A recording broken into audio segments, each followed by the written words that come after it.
She speaks on living off-grid. Just because we live off grid does not mean we're hiding. We're not obsessed with a doomsday narrative. We're not thinking that the end of the world is going to happen at any point. We just like to be prepared. We live off grid because we want a simpler life. We want to be closer to nature, farther away from people. We want to be able to grow our own food so we know what's in it. We want to raise our own animals so we know how they were raised, what they ate, and how they were treated.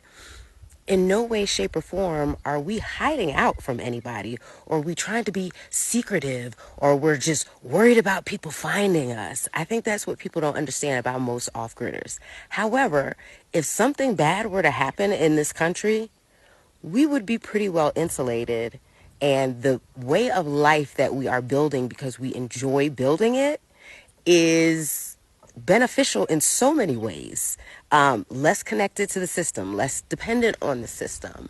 And we still have all the modern technology. I have a pool in the summertime. We have air conditioning. We have television. We have a PlayStation. So I don't want y'all to think that like we're hovering in a corner or we're doing anything out of fear, because people who are off grid are way less fearful than most people. We're just prepared and we want a different way of life.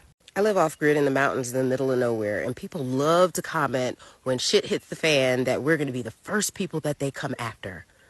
But let me tell you how far in the middle of nowhere we live. We are about 12 miles from a main road. We're about an hour and a half from civilization, which means a McDonald's, Lowe's, Home Depot, anything like that. So if things were to go horribly wrong in this country, which I believe that they probably will, the only people who are going to be out here are the people who live out here.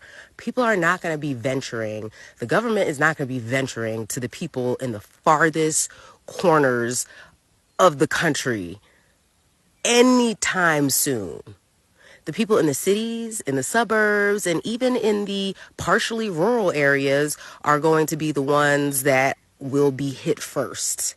You have to drive through desert and mountains just to get to us from civilization. So I feel like we're pretty safe where we are.